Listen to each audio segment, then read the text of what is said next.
Hey guys, welcome to chem Galaxy.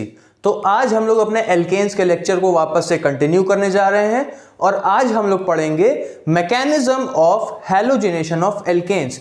मैंने previous lectures में आप लोग को सब्स्टिट्यूशन रिएक्शन पढ़ाया था एल्केन्स का, उसमें मैंने हैलोजिनेशन पढ़ाया था।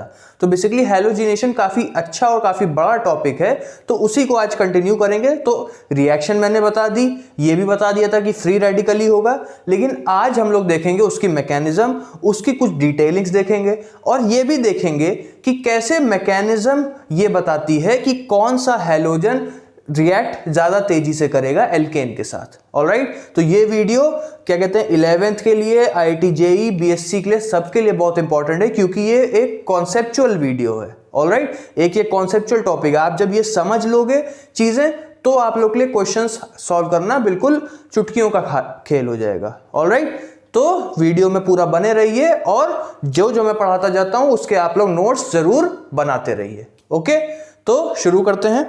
तो हेडिंग डाल लेते हैं पहले।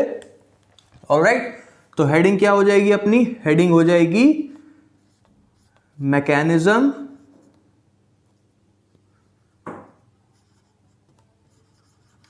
ऑफ हैलोजिनेशन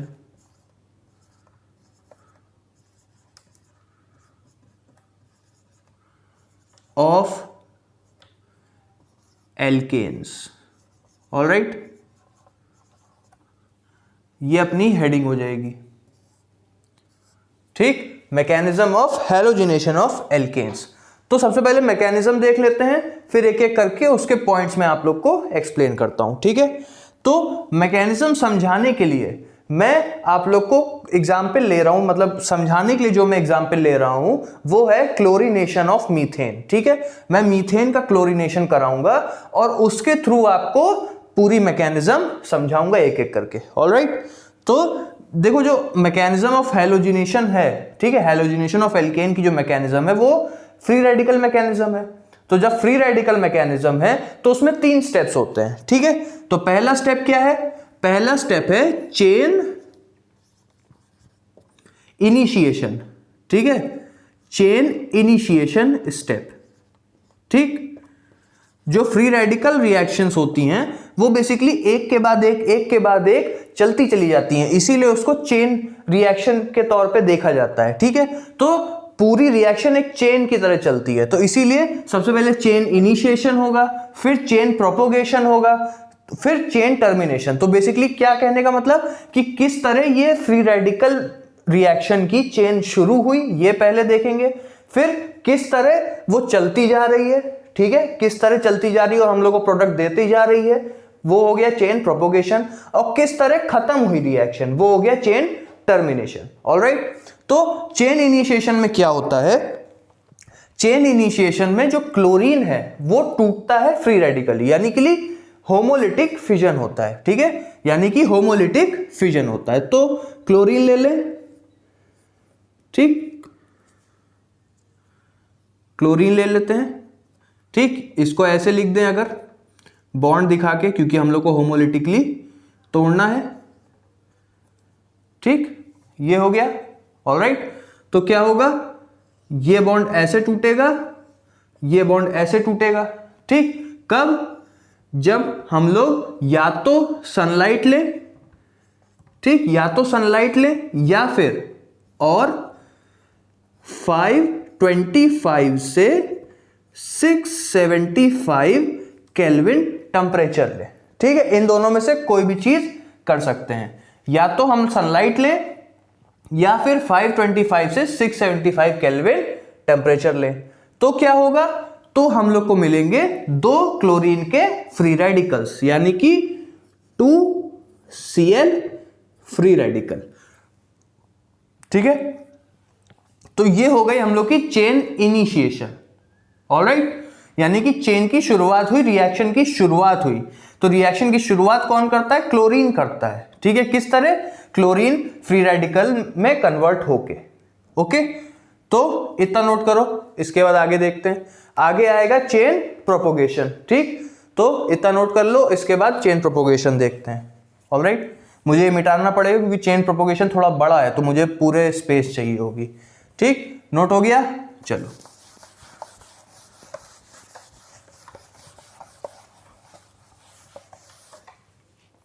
ऑलराइट, अब आता है चेन प्रोपोगेशन।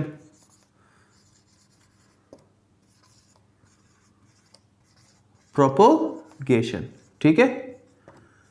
चेन प्रोपोगेशन में क्या होता है, तो देखो मैंने आप लोग क्या होता है, मैं क्या एग्जांपल ले रहा हूं कि मीथेन का मैं क्लोरीन से रिएक्ट करा रहा हूं, ठीक है। अभी चेन इनिशिएशन में क्या हुआ, क्लोरीन के रेडिकल बने, इतना क्लियर है। देखो अब क्या हो, और कितने रेडिकल बने, 2 रेडिकल बने ना।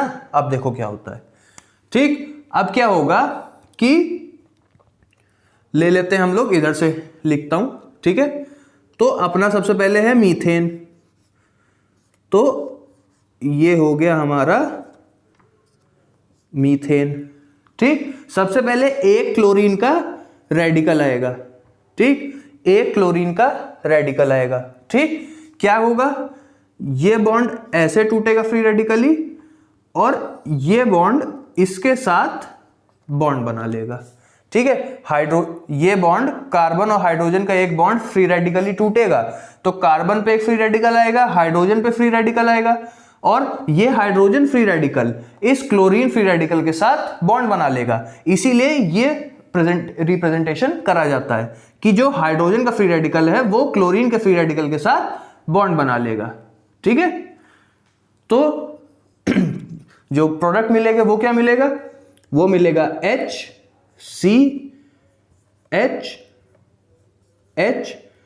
ये रहा फ्री रेडिकल अपना, ठीक है। तो ये क्या है, मिथाइल फ्री रेडिकल है, राइट, मिथाइल फ्री रेडिकल। और साथ में क्या मिल जाएगा, साथ में मिल जाएगा HCl, साथ में मिल जाएगा HCl, ऑलराइट, इतना हुआ। अच्छा, इसके बाद क्या होता है, इसके बाद क्या होगा कि जो CH3 फ्री रेडिकल है, ऑलराइट, यहां पर मैं लिखता हूं जो CH3 फ्री रेडिकल है, ठीक, वो क्या करता है, वो दूसरे क्लोरीन मॉलिक्यूल से रिएक्ट करता है, ऑलराइट, वो दूसरे क्लोरीन के मॉलिक्यूल से रिएक्ट करता है कुछ इस तरीके से, ये क्लोरीन और ये क्लोरीन, ठीक। तो किस तरीके से रिएक्ट करेगा, ये बॉन्ड ऐसे टूट जाएगा, ठीक है, ये वाला इधर आके जुड़ेगा इसके साथ, ठीक है, दिख रहा है सबको, ऑलराइट, ऐसे होगा, ठीक। तो प्रोडक्ट क्या मिला, प्रोडक्ट मिलेगा, देखो ये क्लोरीन इसके साथ जुड़ जाएगा, तो हम लोग को दे देगा CH3Cl, ठीक, CH3Cl, और एक क्लोरीन फ्री रेडिकल बचा है वो मिल जाएगा, ऑलराइट, एक क्लोरीन फ्री रेडिकल बचा वो मिल जाएगा, ठीक। देखो जितना हुआ, अब देखो हो क्या रहा है, अगर तुम फाइनल प्रोडक्ट की बात करो, मैंने मीथेन को क्लोरीन से रिएक्ट कराया, मैंने CH4, ठीक, और क्लोरीन को रिएक्ट कराया, ठीक, सनलाइट में, ठीक, मीथेन को क्लोरीन से रिएक्ट कराया सनलाइट में, प्रोडक्ट क्या मिल रहा है, प्रोडक्ट हम लोग को मिलता है मिथाइल क्लोराइड, ऑलराइट, और साथ में हम लोग को क्लोरीन फ्री रेडिकल भी मिल रहा है। मिथाइल क्लोराइड और HCl हम लोग यहां पर लिखते हैं, अगर मैं जनरल रिएक्शन लिखूं तो CH4 और क्लोरीन की जब रिएक्शन कराएंगे तो जो प्रोडक्ट लिखते हैं हम लोग वो लिखते हैं मिथाइल क्लोराइड और HCl, ठीक, साथ में लेकिन क्लोरीन फ्री रेडिकल भी बनता है, ठीक, लेकिन उसको लिखा नहीं जाता है। क्यों नहीं लिखा जाता है, क्योंकि ये फिर से पार्टिसिपेट कर जाता है रिएक्शन में, ऑलराइट। तो क्या हो रहा है, हर बार मिथाइल क्लोराइड बनेगा और एक क्लोरीन फ्री रेडिकल बनेगा, ठीक, क्लोरीन फ्री रेडिकल फिर जाके मीथेन से रिएक्ट करेगा, ठीक, फिर जाके मीथेन से रिएक्ट करेगा, फिर मिथाइल फ्री रेडिकल बनाएगा और HCl बनाएगा, ठीक, मिथाइल फ्री रेडिकल फिर दूसरे क्लोरीन मॉलिक्यूल को तोड़ेगा, मिथाइल क्लोराइड देगा, फिर क्लोरीन फ्री रेडिकल बनेगा, फिर ये मीथेन के साथ जाके रिएक्ट करेगा। तो ये जो 2 स्टेप्स हैं ये कंटिन्यूअस चलते रहेंगे, इसीलिए क्या नाम है, चेन प्रोपोगेशन, कंटिन्यूअसली होता रहता है, प्रोपोगेट करता रहता है, प्रवाह बना रहता है। क्यों, क्योंकि जो फाइनल प्रोडक्ट है उसमें हम लोग को क्लोरीन फ्री रेडिकल भी मिलता जा रहा है, ठीक, एक रिएक्टिव स्पीशी मिलती जा रही है जो रिएक्शन को थमने नहीं दे रही है, कंटिन्यूअस होते रहने दे रही है, ऑलराइट। इतना समझ में आया? चलो इतना नोट डाउन करो। अभी इसमें और भी चीजें हैं, ठीक है, इतना नोट डाउन करो। अच्छा एक चीज और मैं आप लोग को इसमें लिख दूं, ठीक है, कि जो पहला वाला स्टेप है इसका जो इंथैल्पी का चेंज होता है वो होता है, जो पहला वाला है ये वाला स्टेप, इसका जो इंथैल्पी का चेंज होता है डेल्टा एच, वो होता है 4.18 kilo joule. Alright, 4.18 kilo joule, ठीक है, दिख रहा होगा आप लोग को, आई होप, नहीं तो मैं थोड़ा सा बड़े करके लिख देता हूं इसको, ठीक।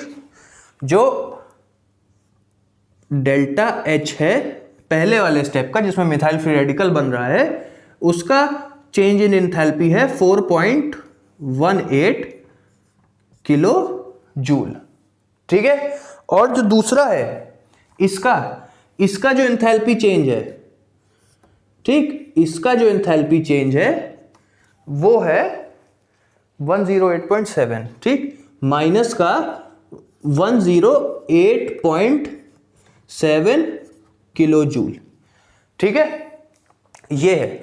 तो अब अगर देखो मेन हमारी रिएक्शन तो ये है, ठीक है, मेन हमारी रिएक्शन तो ये है जिससे हम लोग को हमारा डिजायर्ड प्रोडक्ट मिल रहा है, ठीक। तो अगर ओवरऑल देखो पहला स्टेप कराने में हमको एनर्जी देनी पड़ रही है, पॉजिटिव में है 4.18 किलो जूल एनर्जी लग रही है, ठीक। दूसरे स्टेप में 108.7 किलो जूल पर मोल की एनर्जी निकल रही है। तो ओवरऑल जो रिएक्शन हुई वो क्या हुई, ओवरऑल रिएक्शन में हीट निकल रही है, क्योंकि देनी हम लोग को खाली 4 किलो जूल पड़ रही है, मिल रही हम लोग को 108 किलो जूल, राइट। तो इसका मतलब जो ओवरऑल हैलोजिनेशन है एल्केन का वो क्या होता है, एक्सोथर्मिक होता है नेचर में, ठीक है, एक्सोथर्मिक होता है। ओके, चलो इतना नोट डाउन करो, ठीक, फिर आगे बढ़ते हैं इसमें। इतना नोट डाउन करो, हो गया। चलो अब देखो मिथाइल क्लोराइड पे कहानी खत्म नहीं हो जाती, ठीक, ये स्टेप्स तो होते ही होते हैं, बिल्कुल होंगे, क्यों नहीं होंगे मिथाइल क्लोराइड पे, लेकिन कहानी खत्म नहीं हो जाएगी। क्यों?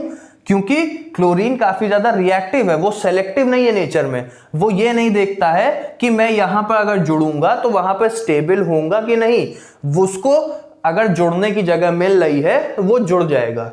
इसीलिए जब मीथेन क्लोरीन से रिएक्ट करता है तो मीथेन के चारों हाइड्रोजन रिप्लेस होते हैं बारी बारी करके, ठीक है। तो अभी तो एक ही हुआ है, अभी बाकी भी होंगे, ठीक, कैसे होंगे बताता हूं। इतना नोट हो गया, चलो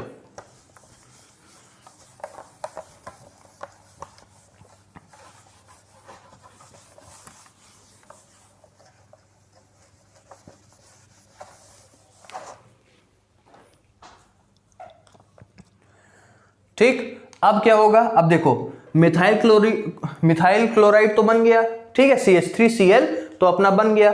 जब CH3Cl की क्वांटिटी काफी ज्यादा हो जाएगी इसी उन दो स्टेप्स को कंटिन्यू होने के बाद, जब मिथाइल क्लोराइड काफी ज्यादा मात्रा में बन जाएगा, तब क्या होगा, तब ये होगा कि जो क्लोरीन फ्री रेडिकल बन रहा है, क्लोरीन मॉलिक्यूल चेन इनिशिएशन में chlorine molecule chlorine free radical दे रहा है, ठीक।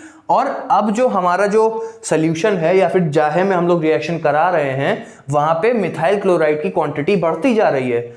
तो संभावना क्या बनेगी कि जो क्लोरीन फ्री रेडिकल है, ठीक, संभावना क्या बनेगी कि जो क्लोरीन फ्री रेडिकल है वो किसके साथ रिएक्ट कर जाए, वो रिएक्ट कर जाए मिथाइल क्लोराइड के साथ, ठीक है। क्योंकि देखो मिथाइल क्लोराइड की क्वांटिटी बढ़ती जा रही है, ठीक, क्लोरीन फ्री रेडिकल सबसे पहले स्टेप में बन रहा है, तो इन दोनों की भी आपस में कोलिजन की चांसेस बढ़ती चली जाएंगी, ठीक है। तो क्या होगा, ये फिर इससे कोलाइड करके और आगे प्रोडक्ट देना शुरू कर देगा। मतलब किस तरीके से, अब देखो, ठीक है, किस तरीके से देगा, उसी तरीके से देगा जैसे अभी चेन प्रोपोगेशन में बताया था, सेम वही तरीका लगेगा। क्या, देखो CH3Cl होगा, ठीक, इसके साथ क्लोरीन फ्री रेडिकल, ठीक, क्या करेगा, ये आपका बनाएगा CH2 free radical Cl plus HCl, ठीक। Methyl chloride chlorine free radical से रिएक्ट करेगा, मिथाइल क्लोराइड का रेडिकल बनेगा फ्री रेडिकल और HCl निकलेगा। ठीक, फिर क्या होगा, फिर CH2Cl जो फ्री रेडिकल बन रहा है वो क्लोरीन के मॉलिक्यूल से रिएक्ट करेगा। ठीक, वो क्लोरीन के मॉलिक्यूल से रिएक्ट करेगा। ठीक, क्या बनाएगा, बनाएगा अपना CH2Cl2। ऑलराइट, फिर क्या बनाएगा, क्लोरीन फ्री रेडिकल। ओके, वैसे ही स्टेप्स हैं। ठीक, मीथेन की जगह या मिथाइल क्लोराइड हो गया, इतना ही तो फर्क है, मिथाइल फ्री रेडिकल की जगह यहां पर मिथाइल क्लोराइड का फ्री रेडिकल हो गया। इसके अलावा स्टेप्स में कोई चेंजेस नहीं। राइट, अब देखो, ठीक, इतना बन गया। अब वही रीजन फिर कंटिन्यू होगा, क्या कि अब क्या हो रहा है, मिथाइल क्लोराइड तो ज्यादा क्वांटिटी में बना, ठीक, वो अब आगे रिएक्ट करना शुरू कर दे रहा है। राइट, तो अब किसकी मात्रा ज्यादा होती जाएगी, हमारा जो मिक्सचर है उसमें, इसकी, मिथाइल डाइक्लोराइड की। ठीक, इसकी मात्रा ज्यादा होती जाएगी, इसकी। ठीक, मिथाइल डाइक्लोराइड की मात्रा ज्यादा होती जाएगी। ठीक, मिथाइल क्लोराइड की बढ़ी थी, वो अब आगे रिएक्ट करना शुरू कर दिया तो उसकी घटने लगेगी, अब इसकी मात्रा बढ़ने लगेगी मिथाइल डाइक्लोराइड की। अब क्या होगा, अब जो क्लोरीन फ्री रेडिकल बन रहा है सबसे पहले स्टेप में, वो अब इसके साथ कोलिजन शुरू कर देगा।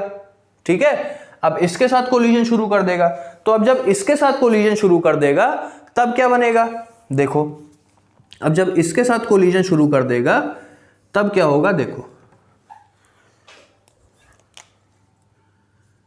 जब इसके साथ कोलिजन शुरू कर देगा तो अब क्या होगा, अब CH2Cl2 रिएक्ट करेगा क्लोरीन फ्री रेडिकल के साथ।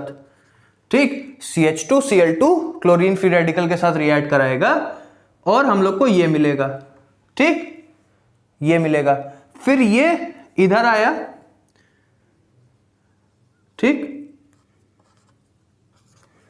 ये जो डाइक्लोरीन मीथेन का, जो डाइक्लोरोमीथेन का जो फ्री रेडिकल है वो फिर क्लोरीन मॉलिक्यूल से रिएक्ट करना शुरू कर देगा और क्या देगा, हम लोग को देगा CHCl3। ठीक, CHCl3 देगा और क्लोरीन फ्री रेडिकल दे देगा। ये क्या है, ट्राइक्लोरोमीथेन, या फिर इसी को क्लोरोफॉर्म भी कहा जाता है। ठीक, बेहोश करने का जो वो होता है लिक्विड। ठीक, तो क्लोरोफॉर्म। ओके, तो वही स्टेप फिर से हो रहे हैं, डाइक्लोरोमीथेन की मात्रा बढ़ती जा रही थी, अब क्लोरीन फ्री रेडिकल उसके साथ कोलाइड करके रिएक्ट करने लगा, तो हम लोग को अब ट्राइक्लोरोमीथेन मिलना शुरू कर दिया।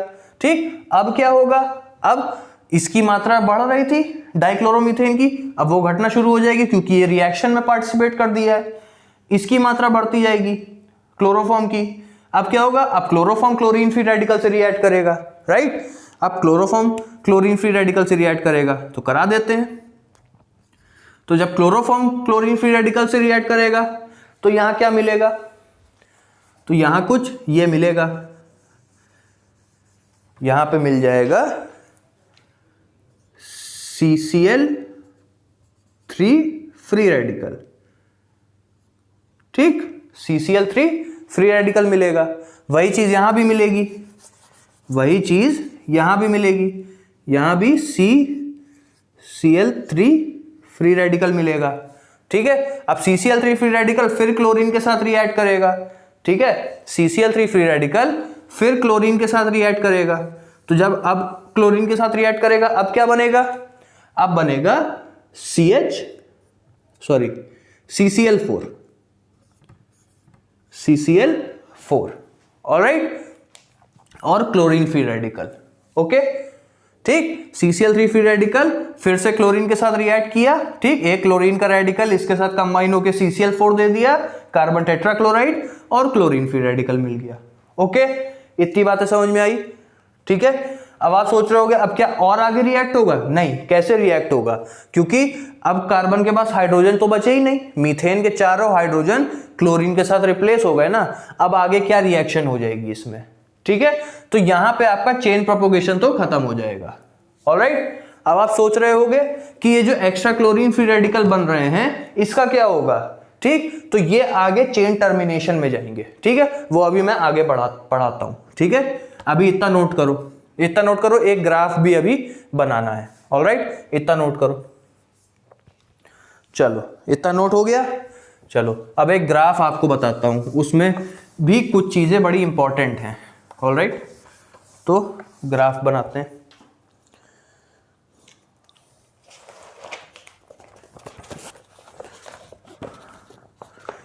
तो जो ग्राफ है आपका, वो ग्राफ कुछ इस तरीके का है।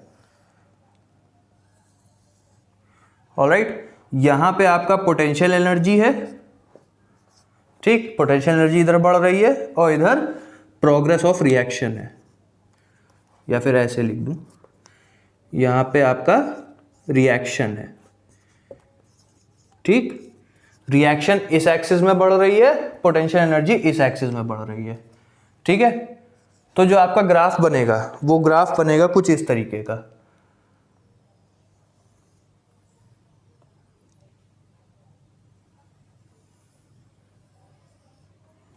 ऑलराइट, बिल्कुल परफेक्ट तो नहीं बना है, लेकिन समझाने भर के लिए हो जाएगा, ठीक है।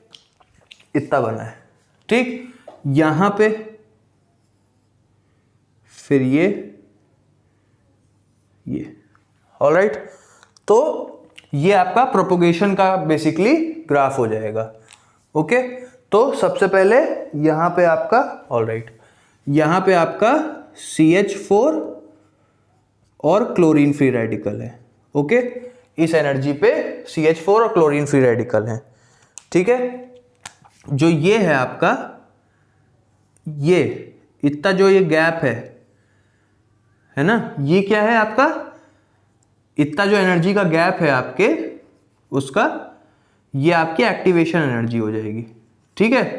जो मीथेन है वो क्लोरीन फ्री रेडिकल से रिएक्ट करके क्या करेगा, मिथाइल फ्री रेडिकल और HCl देगा, लेकिन उसको इतनी एनर्जी चाहिए होगी ना, इतनी एक्टिवेशन एनर्जी है। जब इतनी एक्टिवेशन एनर्जी उसको मिलेगी तब वो प्रॉपरली कोलाइड करके आपको प्रोडक्ट दे पाएंगे। क्या प्रोडक्ट देंगे आपको? जो प्रोडक्ट देंगे वो प्रोडक्ट देंगे CH3 free radical, alright, plus HCl, ठीक, CH3 free radical plus HCl देंगे, ठीक है। ये आपकी एक्टिवेशन एनर्जी हो जाएगी, E एक्ट, ठीक है, ये आपकी एक्टिवेशन एनर्जी हो जाएगी, ठीक। सेम चीज यहां पे भी आएगी, ठीक है, सेम चीज यहां पे भी आएगी, लेकिन ये वाला जो पीक होगी ये थोड़ी छोटी पीक होगी, ये वाली पीक आपकी छोटी होगी। ओके, ठीक, ये भी एक्टिवेशन एनर्जी है, ये भी आपकी एक्टिवेशन एनर्जी है। ऑलराइट, तो ये एक एक्टिवेशन एनर्जी, ये अब क्या होता है, CH3 फ्री रेडिकल और HCl बन जाते हैं, ठीक है। फिर क्या होता है, CH3 फ्री रेडिकल क्लोरीन के साथ रिएक्ट करता है ना, CH3 फ्री रेडिकल क्लोरीन के साथ रिएक्ट करता है, और हम लोग को प्रोडक्ट क्या मिलता है, हम लोग को प्रोडक्ट मिलता है यहां पे CH3Cl, है ना, प्लस क्लोरीन फ्री रेडिकल, ठीक। यहां पे हमारा प्रोडक्ट मिल जाता है, ठीक। तो अब आप देखो, शुरुआत हम लोग ने करी इस पॉइंट से, शुरुआत हम लोग ने करी इस पॉइंट से, ठीक। एनर्जी कहां थी, जो फाइनल प्रोडक्ट मिला उसकी एनर्जी देखो कहां पे है, ठीक। तो इससे क्या पता चल रहा है, पहली चीज कि प्रोडक्ट जो है वो जो रिएक्टेंट है उसकी तुलना में काफी ज्यादा स्टेबल है। जो मिथाइल क्लोराइड है वो मीथेन की तुलना में काफी ज्यादा स्टेबल है, और बेसिकली इसीलिए रिएक्शन हुई भी, रिएक्शन कोई भी इसीलिए होगी, ठीक है, कोई भी एटम से मॉलिक्यूल्स आपस में रिएक्ट इसीलिए करेंगे ताकि वो और ज्यादा स्टेबिलिटी गेन कर पाए। ऑलराइट, तो पहली चीज तो ये पता चली। दूसरी चीज क्या पता चल रही है कि जो प्रोपोगेशन स्टेप है ना, जो चेन प्रोपोगेशन स्टेप है, मैंने 2 चेन प्रोपोगेशन स्टेप बताए थे। एक क्या था जिसमें मीथेन और क्लोरीन फ्री रेडिकल आपस में रिएक्ट कर रहे हैं, पहला स्टेप था जिसमें मीथेन और क्लोरीन फ्री रेडिकल आपस में रिएक्ट करके हमको मिथाइल फ्री रेडिकल और HCl दे रहे हैं, राइट। पहला स्टेप ये है। दूसरा स्टेप क्या बताया था कि मिथाइल फ्री रेडिकल क्लोरीन के साथ रिएक्ट करता है, ठीक है, मिथाइल फ्री रेडिकल क्लोरीन के साथ रिएक्ट करके हम लोग को मिथाइल क्लोराइड और क्लोरीन फ्री रेडिकल देते हैं, ठीक। इतनी बात बताई थी मैंने आपको। अब आप देखो, जो पहला स्टेप है उसको परफॉर्म होने में, ठीक, जो पहला स्टेप है मीथेन को क्लोरीन के साथ रिएक्ट करके मिथाइल फ्री रेडिकल बनाने में, यहां पर मैं लिख देता हूं कि मीथेन और क्लोरीन फ्री रेडिकल रिएक्ट करके मिथाइल फ्री रेडिकल और HCl, ठीक, ये इस रिएक्शन को होने में, ठीक, मीथेन को क्लोरीन फ्री रेडिकल के साथ रिएक्ट करके मिथाइल फ्री रेडिकल और HCl बनाने में ज्यादा एनर्जी चाहिए as compare to methyl free radical को क्लोरीन के साथ रिएक्ट कराने में, ठीक, ठीक है। इतनी बात समझ में आई कि जो चेन प्रोपोगेशन में मैंने 2 स्टेप लिखवाए, तो जो पहला स्टेप है जिसमें मीथेन क्लोरीन फ्री रेडिकल के साथ रिएक्ट करके मिथाइल फ्री रेडिकल बनाता है, उस स्टेप को ज्यादा एनर्जी चाहिए, उसकी एक्टिवेशन एनर्जी आप देखो ज्यादा है एज कंपेयर टू जिसमें हम लोग मिथाइल फ्री रेडिकल क्लोरीन के साथ रिएक्ट करके हम लोग को ये प्रोडक्ट देते हैं। तो इससे क्या पता चला कि जो ओवरऑल क्लोरीनेशन है एल्केन का, ओवरऑल क्लोरीनेशन या फिर ओवरऑल हैलोजिनेशन है एल्केन का, उसका जो सबसे मेन स्टेप है वो क्या है, एल्केन का फ्री रेडिकल बनना। समझ में आई बात? जो भी हैलोजिनेशन ऑफ एल्केन है उसका जो सबसे मेन स्टेप है जिस पे पूरी रिएक्शन गवर्न होगी, ठीक है, वो क्या है, ये, ठीक, क्या, एल्केन का फ्री रेडिकल बनना। ये सबसे इंपॉर्टेंट स्टेप है, इसीलिए इसको रेट डिटरमाइनिंग स्टेप भी कहा जाता है। रेट डिटरमाइनिंग स्टेप क्या, रेट का क्या मतलब हुआ, रेट का मतलब यह है कि कितनी जल्दी या धीमे रिएक्शन हो रही है, ठीक। तो ये आपका रेट डिटरमाइनिंग स्टेप है क्योंकि ये स्टेप सबसे धीमे होगा। जो एल्केन का फ्री रेडिकल बनना है ये सबसे धीमे होगा, या फिर क्यों सबसे धीमे होगा, क्योंकि सबसे ज्यादा एनर्जी इसको चाहिए, ठीक। तो अगर ये स्टेप जितना जल्दी हो जाए, हम लोग जितनी जल्दी एनर्जी प्रोवाइड कर पाए, या फिर मीथेन को और क्लोरीन फ्री रेडिकल को जितना जल्दी एनर्जी मिल जाएगी, इतनी जितनी इनको चाहिए उतनी जल्दी हम लोग को मिथाइल फ्री रेडिकल मिल जाएगा, राइट। तो पूरा रिएक्शन जल्दी हो या धीमे हो, इसका पूरा दामोदार जाता है किसको, इस रिएक्शन को, ठीक है, जिसमें एल्केन का फ्री रेडिकल बनना है। सारी की सारी रिस्पॉन्सिबिलिटी इस रिएक्शन की है, ठीक। इतनी बात समझ में आई, ओके, कि सबसे ज्यादा इंपॉर्टेंट या फिर सबसे ज्यादा रेट डिटरमाइनिंग स्टेप कौन सा है, जिसमें एल्केन का फ्री रेडिकल बनता है। अगर वो आसानी से हो जाए, अगर हम लोग हैलोजिनेशन ऑफ एल्केन करा रहे हैं और उसमें एल्केन का फ्री रेडिकल आसानी से बन जाता है, ठीक, तो पूरी की पूरी रिएक्शन बहुत आसानी से हो जाती है। अगर इसको बनने में टाइम लगता है या हिंड्रेंस होती है, पूरी रिएक्शन धीमी हो जाती है। ऑलराइट, मेन कहने का मतलब ये है, ओके।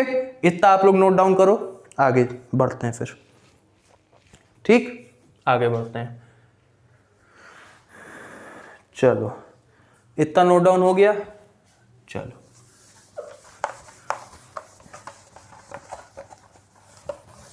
अब इसके बाद आता है chain termination. Alright, chain termination.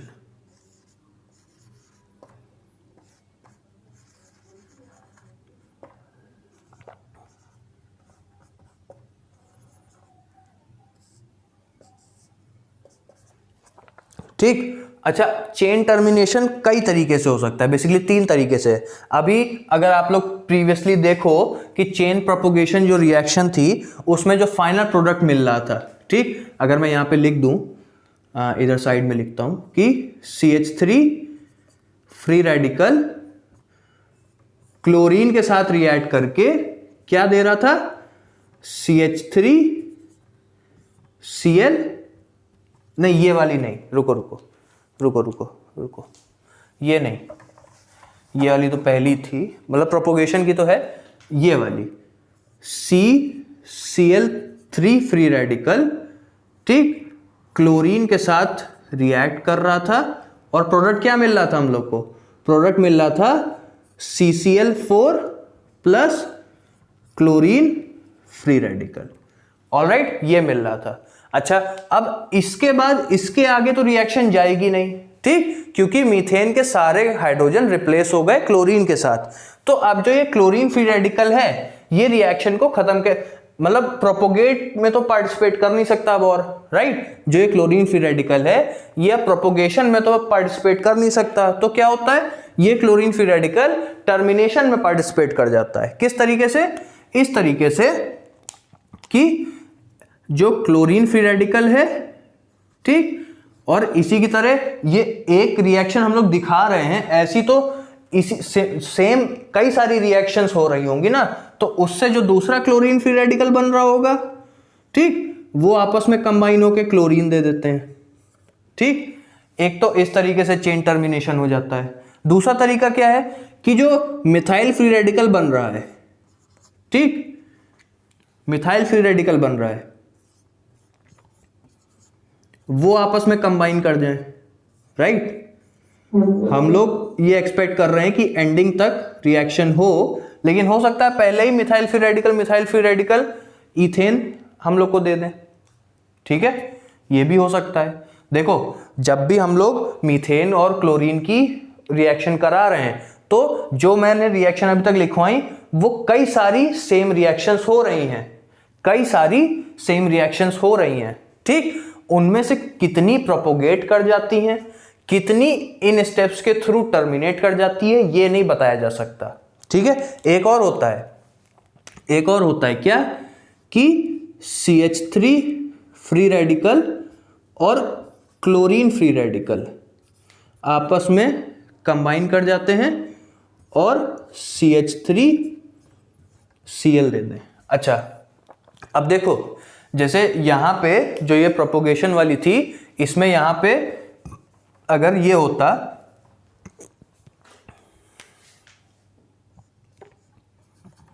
ठीक,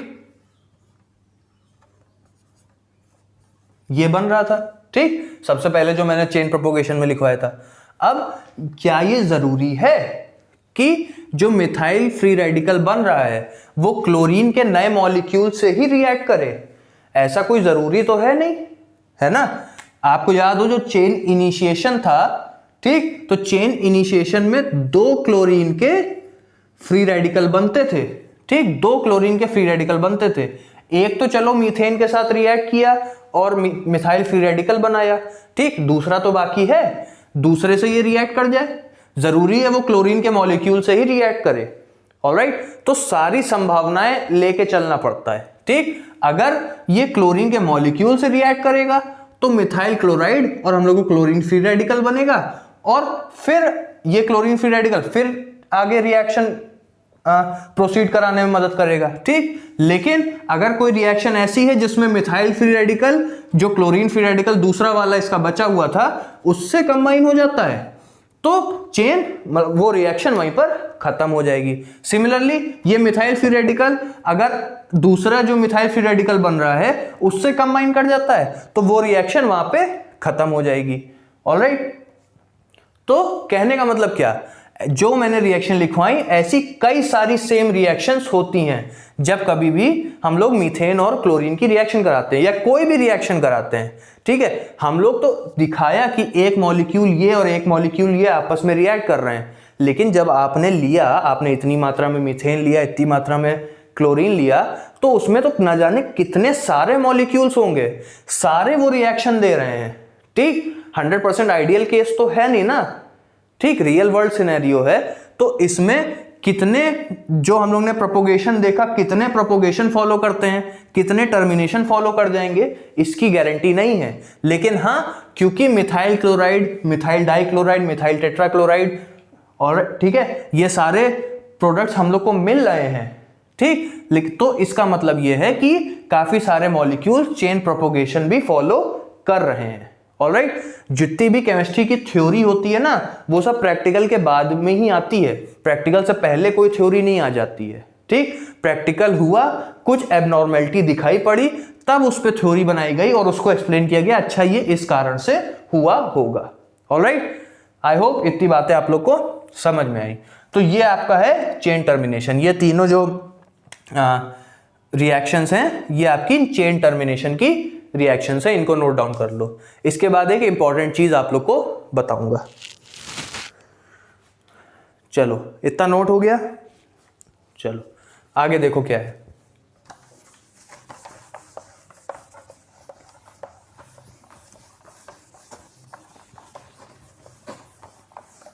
अब आता है कि हैलोजेंस तो कई सारे ना, हमने एक जनरल टर्म बोला halogenation of alkanes.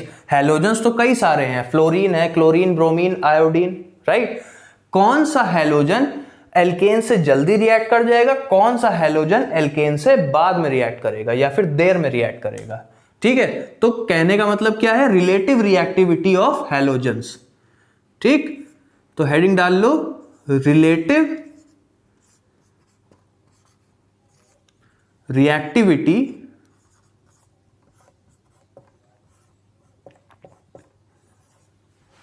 Of halogens, ठीक है, in halogenation,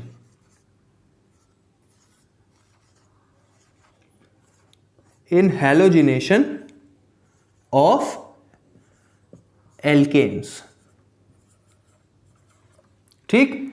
relative reactivity of halogens in halogenation of alkanes, ठीक है। कि जो हैलोजिनेशन ऑफ एल्केन्स है उसमें जो तरह तरह के हैलोजेंस हैं उनकी रिएक्टिविटी क्या है, कौन जल्दी रिएक्ट करेगा, कौन देर में रिएक्ट करेगा।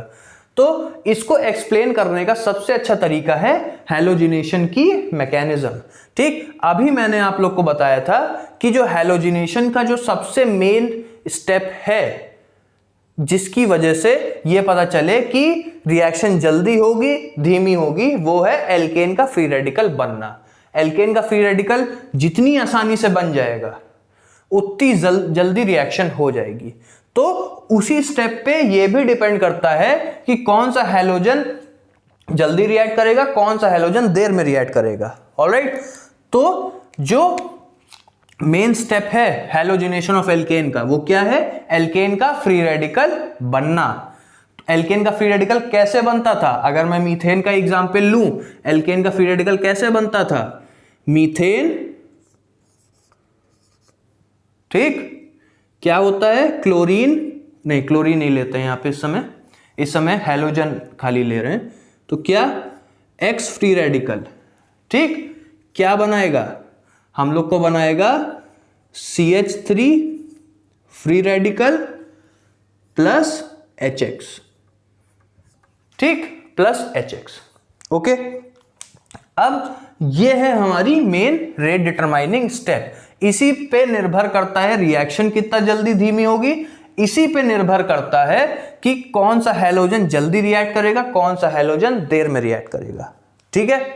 तो अब अगर अलग अलग हैलोजेंस रख के देखा गया एक्सपेरिमेंटली और क्या इंथैल्पी में चेंज की वैल्यूज आ रही हैं उनको नोट डाउन किया गया, ठीक है। तो अगर जैसे फ्लोरीन है, ठीक, यहां पे बुक में वैल्यूज भी दे रखी हैं, तो अगर फ्लोरीन है तो जो इंथैल्पी में चेंज आया वो आया -133.8 किलो जूल पर मोल, ठीक। अगर क्लोरीन है तो जो इंथैल्पी में चेंज आया वो आया 4.18 का, ठीक, 4.18 किलो जूल पर मोल का, ठीक। अगर ब्रोमीन है तो जो इंथैल्पी में चेंज आया डेल्टा H जो होता है वही होता है इंथैल्पी में चेंज, ठीक है। तो डेल्टा H जो आया वो क्या आया, ब्रोमीन थोड़ा बड़ा बड़ा लिख दें, ठीक। तो ब्रोमीन के लिए कितना आया, ब्रोमीन के लिए आया 66.9, ठीक, 66.9 किलो जूल पर मोल, ठीक। और आयोडीन के लिए कितना आया, आयोडीन के लिए कितना आया? आयोडीन के लिए आया 137.9 137.9 किलो जूल पर मोल। ऑलराइट, ये एक्सपेरिमेंटल डेटा निकाला गया। ठीक, तो अब इससे क्या पता चल रहा है? इससे क्या पता चल रहा है? इससे ये पता चल रहा है कि जब मीथेन के साथ फ्लोरीन का फ्री रेडिकल रिएक्ट करता है, जब मीथेन के साथ फ्लोरीन का फ्री रेडिकल रिएक्ट करता है तो 133.8 किलो जूल पर मोल की एनर्जी निकलती है। माइनस का साइन है, इसका मतलब 133.8 किलो जूल पर मोल की एनर्जी निकलती है। कब?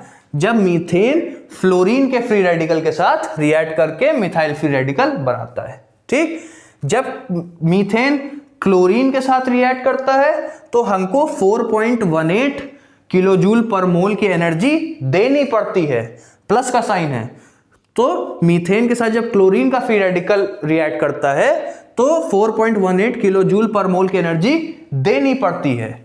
अगर ब्रोमीन फ्री रेडिकल के साथ रिएक्ट करता है तो 66.9 किलो जूल पर मोल की एनर्जी देनी पड़ती है। अगर आयोडीन के साथ रिएक्ट करता है तो 137.9 किलो जूल पर मोल की एनर्जी देनी पड़ती है। क्या पता चला?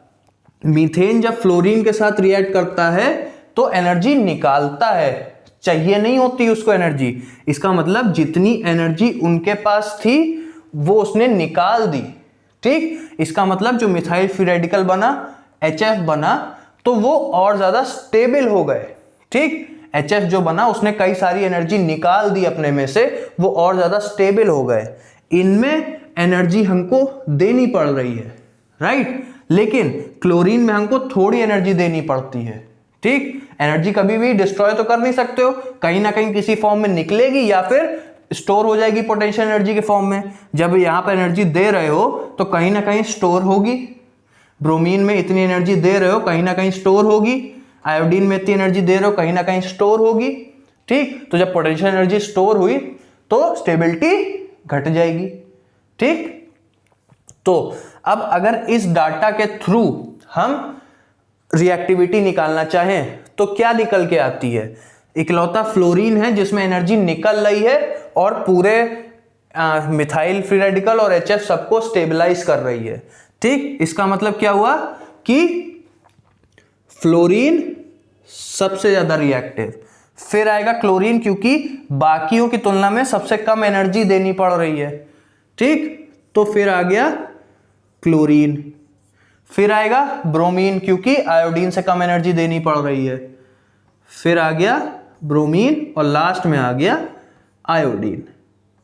ठीक, तो ये हो गई आपकी रिलेटिव रिएक्टिविटी।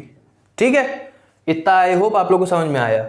और बेसिकली अगर आप देखो भी तो जो ओवरऑल इस जो रिएक्शन है इसमें अगर रिएक्टिविटी देखी जाए, ठीक है, तो क्योंकि ये रेट डिटरमाइनिंग स्टेप है, ऑलराइट, तो कहीं ना कहीं जो ट्रेंड है वो डिपेंड करता है HX के फॉर्मेशन पे।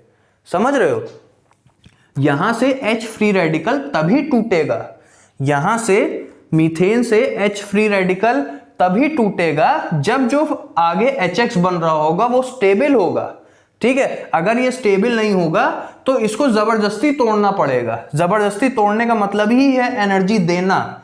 यहां पर जो हम लोग एनर्जी दे रहे हैं उसका मतलब ये है कि इसको एनर्जी दे के जबरदस्ती करके हम लोग इसका H फ्री रेडिकल निकाल रहे हैं। ठीक, तो जो HX है, समझ रहे हो, जो HX है वो जितना ज्यादा स्टेबल होगा उतनी जल्दी ये रिएक्शन हो जाएगी। क्योंकि आप एक चीज देखो ना, यहां पे जो प्रोडक्ट बन रहे हैं इसमें मिथाइल फ्री रेडिकल हर बार बन रहा है। मिथाइल फ्री रेडिकल हर बार बन रहा है, मिथाइल फ्री रेडिकल की एनर्जी वही रहेगी। ठीक है, चाहे आप कोई भी हैलोजन ले लो, ठीक, मिथाइल फ्री रेडिकल की एनर्जी तो वही रहेगी। तो इसके बारे में बात करने से फायदा ही नहीं है। तो जो रिएक्टिविटी का ट्रेंड आ रहा है वो किसकी वजह से आ रहा है? HX की वजह से आ रहा है। ठीक, जो हाइड्रोजन, फ्लोरीन भी बहुत छोटा एटम है, हाइड्रोजन भी बहुत छोटा एटम है, तो इन दोनों के बीच का जो बॉन्ड बनेगा, जो ओवरलैपिंग होगी वो काफी अच्छी होगी जिसकी वजह से क्या होगा?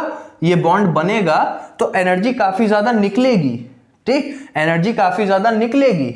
तो क्योंकि निकलेगी और काफी छोटे हैं दोनों, बहुत अच्छी ओवरलैपिंग होती है, तो काफी ज्यादा स्टेबल है, ठीक, तो ये रिएक्शन हो जाएगी, ठीक, आराम से हो जाएगी, ठीक।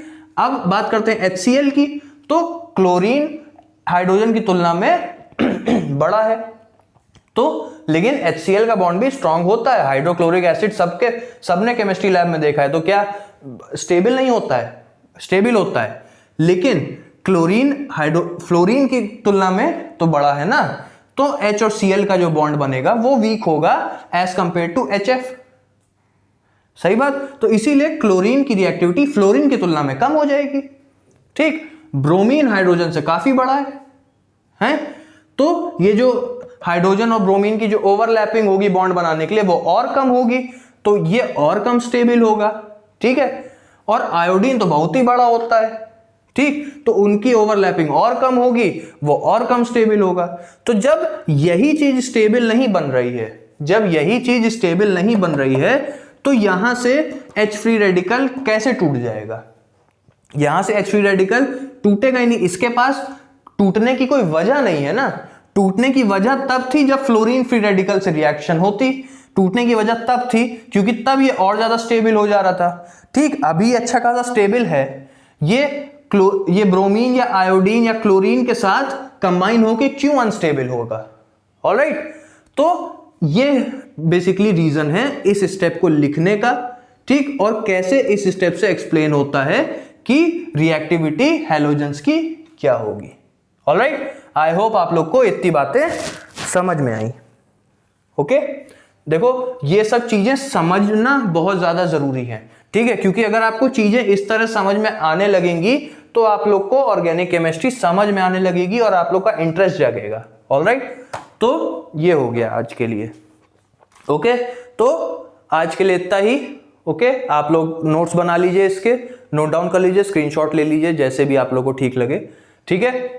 अगर वीडियो पसंद आया तो वीडियो को लाइक करिएगा, मेरे चैनल को सब्सक्राइब करिए, और कोई भी क्वेरीज हो तो आप मुझे कमेंट सेक्शन में पूछ सकते हैं, ठीक है, या फिर फेसबुक पे मेरा ग्रुप है डीप ऑर्गेनिक केमिस्ट्री, जिसका लिंक मेरे डिस्क्रिप्शन में दे रखा है मैंने, तो आप वो भी ज्वाइन कर सकते हो और वहां भी मुझसे क्वेश्चन पूछ सकते हो, आपके सारे क्वेरीज और क्वेश्चंस का जवाब मिलेगा। ऑलराइट, तो अब मिलते हैं अगले वीडियो में, तब तक के लिए शुक्रिया।